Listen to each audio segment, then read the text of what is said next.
अस्सलाम वालेकुम viewer, welcome to my back channel. आज हम डिस्कस करेंगे नोस्पा टेबलेट के बारे में कि नोस्पा प्रोटीन जी हम कौन सी बीमारी में इस्तेमाल कर सकते हैं और इसका कंट्राइंडिकेशन क्या है, यानी वो कौन सी हालत है जिसमें नोस्पा टेबलेट का इस्तेमाल नहीं कर सकते और इसका डोज क्या है। ये सारा कुछ जाने इसी वीडियो में। सबसे पहले बात करेंगे नोस्पा टेबलेट के फार्मूले के बारे में।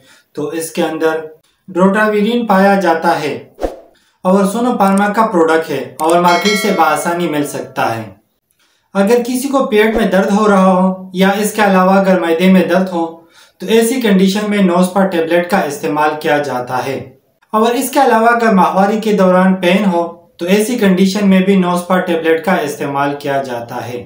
और इसके अलावा अगर गॉल ब्लैडर में स्टोन हो और पेन हो रहा हो तो ऐसी कंडीशन में भी नोस्पा टेबलेट का इस्तेमाल किया जाता है।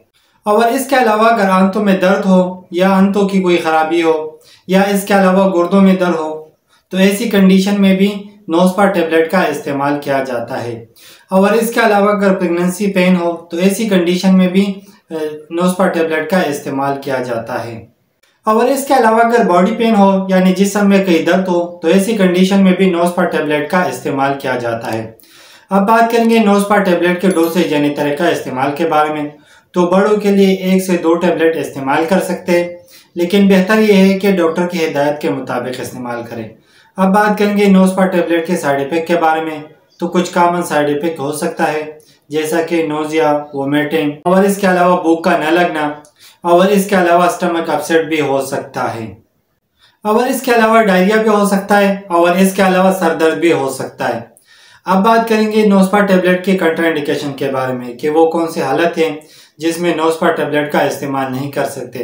अगर किसी को एलर्जी हो नोस्पा टेबलेट खाने से तो ऐसी कंडीशन में इस्तेमाल ना करें और इसके अलावा बच्चों में नोस्पा टेबलेट का इस्तेमाल ना करें और इसके अलावा ब्रेस्ट फीडिंग वाले पेशेंट नोस्पा टेबलेट का इस्तेमाल ना करें।